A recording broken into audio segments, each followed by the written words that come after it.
Hi, good afternoon. Welcome to Digital Defense, a weekly cybersecurity show broadcasting from the Bloomberg News Washington, D.C. Bureau. As we do every week, this is an interactive show. My name is Jordan Robertson. I'm a cybersecurity reporter here in Washington for Bloomberg. We're streaming live on Facebook and Periscope. And also, if you want to ask some questions, we encourage that. Feel free to ask about the topic of today's show or any other cybersecurity question on your mind. We'll try to get to as many of those as possible. You can feel free to write those questions in the comment section of wherever you're watching this feed, or you can tweet at us to the Bloomberg Technology page, which is @technology on Twitter. We'll see those questions in real time there, and we'll try to get to as many of them as possible. So this week, I wanted to revisit a subject that we touched on a few weeks ago, which proved to be pretty popular with viewers, and there's a lot of grist for future shows in this subject. And the subject is, what do you have to give law enforcement in terms of passwords and other private data? When you're stopped, whether it's a police officer, whether it's a federal investigator, whether it's a customs agent, any law enforcement authority. What are your rights, especially as it comes to your smartphone? And the jumping off point for this is a new phone from Samsung, which is launching, which is really cool. It's getting some good reviews, and it's the Galaxy S8 from Samsung, and it's packed with a lot of interesting features. The one that kind of caught my attention was that it has a facial recognition unlock feature, and the interesting part about this is writing about hackers and covering hackers. It didn't take long for a group of hackers to figure out that you could defeat this facial recognition unlocking feature with a photo of somebody. So it doesn't even have to be a real person, it can just be a photo of somebody, and they can unlock your phone if you've set this as your password. And the obvious implications there are such that you wouldn't have to be the person at all. You just have to have a photo of them, or a good photo of them, and you can get into their phone. This is not an entirely novel strategy, but it does have some implications for this broader question of what are your rights when a law enforcement agent asks you to unlock your phone? Turns out it's a pretty compelling question with some pretty surprising answers. So I wanted to walk you through some of those tips, if you will, and advice about what you do and don't have to do if you are stopped by a law enforcement official. So just to backtrack a little bit, if you have a modern smartphone these days, chances are you're going to have the option to do one of these forms of biometric authentication. Now, there are varying degrees of security for these things. As I just described, the facial recognition thing is cool, but it's not very secure. Google has had this problem before. It has had facial recognition unlock feature on Android phones for some time. They've tried to add additional technologies to it to detect a live face versus a static face or a photo of a person. The technology is getting better, but it's still not foolproof for the obvious reason that computers can have a tough time distinguishing a live face from a photo. But there are lots of other types as well. You'll have iris scans, which are really good. Those are very secure. You'll have fingerprint scans, which also are very unique to an individual and very secure. So you might have 3 or 4 different ways to log into your phone that are not your password. But the question that really interests me is not how hackable are they, because as I just mentioned, facial recognition, somewhat hackable, iris, fingerprints, not so hackable. And it turns out, when it comes to law enforcement, the most unhackable of all when it comes to the law is the plain old password. So, the theme of this show and kind of your main takeaway to be is that, when it comes to securing your device, there's a difference between securing your device from hackers and securing it from law enforcement, whether you're stopped at a traffic stop or, as I say, at the border. And it turns out, there are pretty strong protections, the courts have ruled, under the Fifth Amendment for you to deny law enforcement officers the password to your device. Under the terms of the law, what that's considered is information you know. And under the Fifth Amendment, you're protected by the Constitution, from being forced to incriminate yourself or to testify against yourself. And a quirk of the law, which I find pretty interesting, is that something like your password, it's considered something you know. So if a police officer asks you to unlock your phone and it's secured by a password or a PIN code, either of those two, those are considered things that you know. You are not obligated in really almost any circumstance to give that up. And courts have ruled, and these types of cases have been fought very strenuously by law enforcement agencies saying, we have a computer or we have a phone, we need to get access to it, but the person has encrypted it with a passcode or a passphrase. And courts have pretty consistently ruled that law enforcement, has less ground to stand on in forcing you to give up that information. Now, of course, there are other things they can do to you in that time to make it hard for you to continue resisting. Nevertheless, the idea that protecting your password is a constitutionally protected right is a really important thing to remember if you are, in a position to be targeted, or potentially detained, whether you're in the protest movement, whether you're a journalist or human rights activist, or political official, things like that. Really important to remember. There is a difference, though, when it comes to these things like biometrics. And I want to break in here as well, just to let you know, again, interactive show. We encourage any and all questions, as we're talking about this. So if you have any questions about how this stuff works, do let us know. Again, you can write questions in the comment section, or you can tweet at us at Technology, which is the Bloomberg Technology page. We'll see the questions there. When it comes to biometrics, facial recognition, iris scans, or fingerprint scans, these are all very interesting, very novel, evolving technologies. But interestingly enough, when it comes to law enforcement, these are not considered things that showing your face, for obvious reasons, does not count as testifying against yourself. Providing a fingerprint does not constitute testifying against yourself. Same goes for, an iris scan. And, the really tricky legal question this raises is, sure, we understand that in the context of showing up at the police station, you're going to have to be photographed, you're going to have to give fingerprints. All of those things have to happen to authenticate who you are. But what happens if you've used that biometric, that image or that fingerprint to secure a device? And, that device should have these constitutional protections. What happens then? It's a tricky legal issue that, really hasn't been resolved. But I think it does raise some important points about how you secure devices, and most importantly, when you get a new phone like this, like Samsung, they're going to present you with marketing materials that look like this. This is an actual ad for the Samsung phone. Security that's foolproof. It shows, a person using their iris scan as a login mechanism.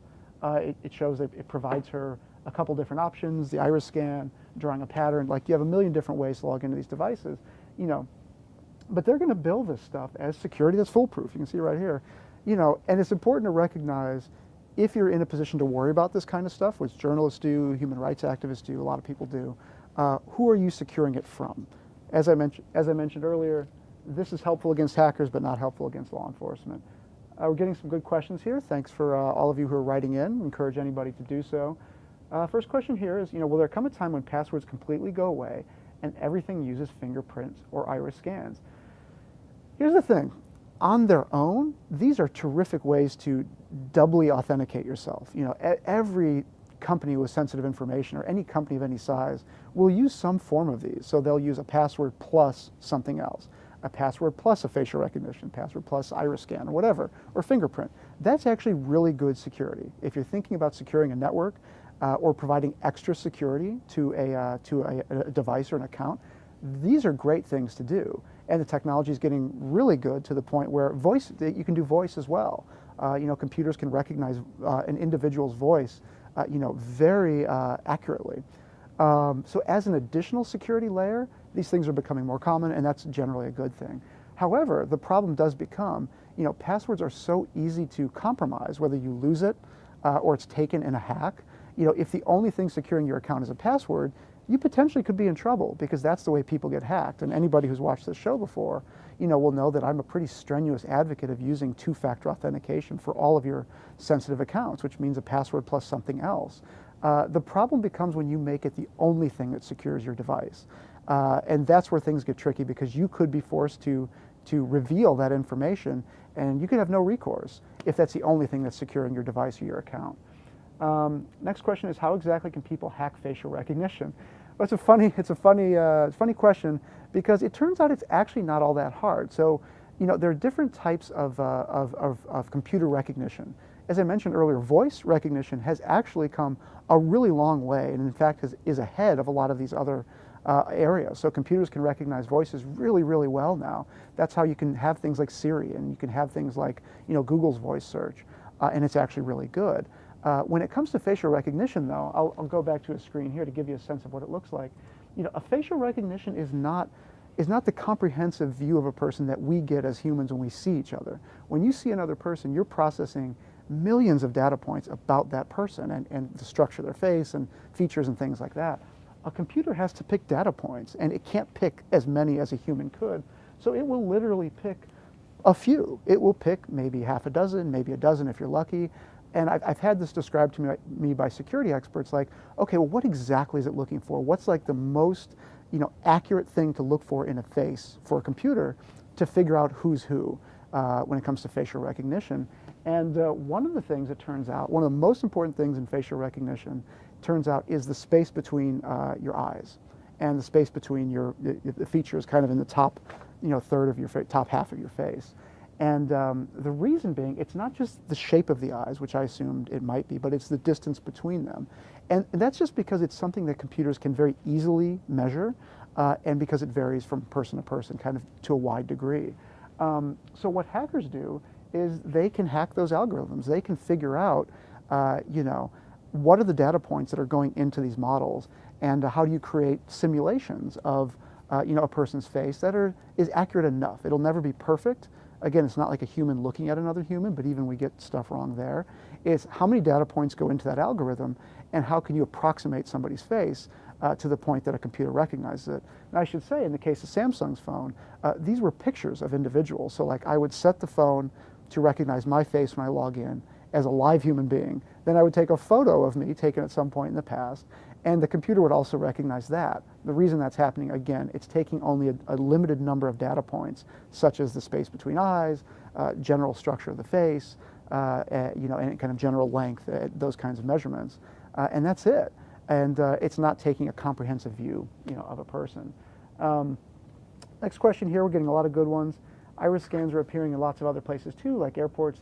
Does the same security risks exist there? Well, the difference is if you're in a public place, you do give up a lot of your rights to privacy. So if a government agency or a business has determined these are the security mechanisms that you have to adhere to enter that place, you generally have fewer options. In the case of airports, there are options for non-technological screenings. That's a case where if people have health or privacy risks about certain technologies, they can opt out for something else. That generally means added time and added wait. But in many places, you do have options. It's a matter of what specifically are you concerned about. If it's a government taking that information and amassing a database, if you're concerned that government could potentially turn hostile to you, that's a pretty valid concern, especially considering things like irises, things like fingerprints are very, very uniquely identifiable to you. So those databases can be matched and correlated in a pretty strong way. Next question here is, what about two-factor authentication and biometrics and a password? Is that safe? Well, as I mentioned earlier, two-factor authentication is a huge improvement in the way online accounts are secured, and I'm a big advocate of using it for every account that you have.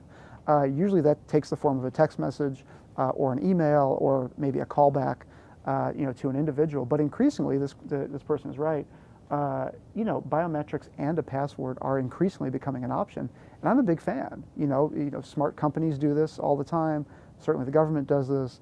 If you've got a password, that's the baseline, but it's easy to crack. If you also have a fingerprint or another biometrics reading, that's going to provide you an additional layer of security that you really can't get even through the world's most complicated password. So I think that's generally a really good thing. Again, my advice with these kinds of things are, if you want to experiment with technology, that's great and it's fun, it's fine. And if you're not really in a position where you feel you're at risk for these kinds of hacks, a facial recognition could be your sole login for a phone. It's not everybody that would be concerned about these things. If, however, as I say, if you're concerned about being detained by law enforcement in any capacity, having that alone as your login is probably going to be a mistake, because they can easily get access to your phone. I want to show you another one here as well. I'm a big fan of kind of knowing your rights. and the Electronic Frontier Foundation, distributes these kinds of ads where they say, I don't consent to the search of this device. And it's a good thing to remember. You don't have to give really any law enforcement access to your device. However, they could go to court to get a warrant. There are lots of things that they could do if they're interested enough in you to try to get access. But it's a good thing to remember. You don't automatically have to give access to things that you don't feel comfortable giving access to. Next question here, are third-party locking apps more secure than an iPhone password? Well, I suppose it's important to distinguish between, who's doing the locking and what is being locked. So, in this case, it's not so much that Samsung itself is insecure. It's that its facial recognition technology can be defeated. So, if you're using that as the sole mechanism for locking this device, that's going to be a problem. Whether that's done by Samsung, whether it's done by a third-party app, other companies may have different technologies that are better. Certainly there's an ecosystem there that exists. But in general, the big idea is don't rely solely on biometrics to log into your account. That's kind of the big takeaway, regardless of whether it's Apple. Apple's had its Touch ID for a long time, and that's been hacked for a long time too. People have shown how you can defeat that. We've all seen spy movies where they'll take a person's fingerprint off a glass or off a piece of paper and replicate that, and and kind of use that to defeat a touch login for a phone like the iPhone. However, companies put a lot of effort into trying to determine, is this a live person touching the phone or looking into the phone? So it's a cat and mouse game there. But again, it's not necessarily who makes the technology, it's how many steps do you have to get into your account is the key. Next question here, are you better off just turning off your phone when confronted by a police officer asking you to unlock it? No, because if you just turn it on and there's no passcode, they can just do that all day long. I think what the person is trying to ask is, there's a related question. If you encrypt devices and you turn them off, sometimes you have to turn them off to encrypt like a full disk drive. If you go to those lengths to encrypt your entire hard drive on your computer, sometimes you have to turn the computer off to do that. So if that's what this person is asking, then yes, it actually is a good idea to, if you're fully encrypting your device, sometimes you have to turn it off to make that happen. It's absolutely a good idea then, if you're confronted by law enforcement or going through an airport, to fully power down the device so that when it's powered back on, it's been fully encrypted and you need the passcode to log in. It's a good question because some forms of encryption do require that. In general, though, with a phone, it's once the phone is off, once the lock screen comes on, and you've secured it with a passphrase or a passcode, that's generally enough. Law enforcement will have to ask you for that. And again, I'm a big believer in knowing what you have to say yes to and what you can say no to. Even if you have nothing to hide, it's just important to know your rights. And this is an area that's evolving in the law. And you might assume that you could do something like refuse to give a fingerprint or refuse to give a facial scan. That's not the case, and it's important to know that as well, so you don't get yourself into trouble. Next question here is, how is scanning your iris not considered a search under the Fourth Amendment? Very good question. Fourth Amendment, when we talk about constitutional protections against unreasonable or unlawful search and seizure, we generally talk about, there's a distinction for law enforcement between things that they can see and things that they think they know. I'm no legal scholar, but my general kind of layman's understanding of this is, the example I'd like to use sometimes, if an officer is walking by a house and they see a marijuana plant growing in the window and it's illegal to grow marijuana in that place, that is probable cause to search to search that location and to get a a warrant to go search that place. So, in the context of biometrics, something that an officer can see, like drugs growing in a window, if they can see your face and they can see your irises, the courts have determined that is not an unlawful search to force you to provide an iris scan if you're being detained lawfully by law enforcement. It's a tricky question, though. I mean, it's important to note that these issues are far from resolved because what you're having more and more are cases like Apple versus the FBI in California, where the FBI wanted Apple's help in unlocking a locked iPhone. And it was a huge deal and will remain a huge deal. Bloomberg has reported that the FBI wants another crack at that issue in regard to Apple. So this issue of unlocking phones and what are your rights, either as a company or an individual, when it comes to unlocking something, are far from settled. So while many courts have said that things that you can see, like a face or a fingerprint or even an iris scan, those do not constitute unlawful search and seizure. It's far from settled, and you can expect a lot of legal debate about this as police agencies and federal agencies, bring cases about this, into the future. Let's see here. Last question here. We're getting some really good ones. Thanks so much to everybody for writing in. Law enforcement is only one group. What about Facebook, Google, and other tech giants? How are we protected from them? Well, another question I like, because there are issues of law enforcement. The state has a monopoly on power, right? And the government has a monopoly on power. So they can lock you up, they can execute you, they can do all kinds of things when it comes to enforcing the law that, of course, private companies can't do. However, private companies, when compelled by governments, are effectively an arm of law enforcement. So what this person is asking is, say I've given all this data to a company like Facebook, or I've given it to Google. Apple has taken a pretty strong stance on things like your fingerprint and other biometric scans. I believe are not stored by the company. They are stored locally on the device and then erased. That's a really important distinction, because when Apple came out with its Touch ID feature, a lot of people said, oh my God, Apple's creating like the world's master database of fingerprints. And Apple went out of their way to say, no, it's not what we're doing. And every sign that I've seen points to that being true. And there are good business reasons for doing that as well. Apple does not want to necessarily be the repository of the world's fingerprints, because then they will be the target of law enforcement actions, kind of more than they could possibly handle. But it is an important question that when companies roll out technology like the Samsung feature, how is that data being stored? Who's storing it? Is it just on my device? Is there a way to prove that? If so, people like me are going to be a lot less concerned about it and write fewer stories about it. If, however, there is a centralized repository of this stuff, that becomes a very tricky question, because then you are essentially creating a dossier about yourself that law enforcement could ask for at any time. And companies like Google and others, could use it. A good example is, these companies, Google and Facebook and others, have become expert at facial recognition. So, whenever you tag somebody on Facebook, the machine learning that goes into figuring out who else is in your photo is really phenomenal and really spooky as well. So the ability to link people between accounts, just looking at photos, that's it's a pretty concerning thing going forward, especially if you have kids and you think about their photos online from when they're really young, following them into their adulthood, without their kind of consent. People posting photos of their kids online, and then as they get older, facial recognition being able to track them throughout the years. These are really thorny privacy issues that regulators are going to have to take a look at. And you should probably expect that companies will do what's best for their business, and what's best for their business is improving these algorithms and collecting as much data as possible. So with that, I want to thank everybody for writing in with questions. This is it's a fun show for us, and this is going to be a topic we're going to revisit pretty frequently, because it's one that's close to my heart, and I think it's useful as well, because we all have fears about law enforcement and things like that. So it's helpful to know your rights. So expect to see more on the same topic in the future. In closing, I want to wrap up by saying you can feel free to tweet me offline. My Twitter is @JordanR1000, JORDAN, letter R 1000.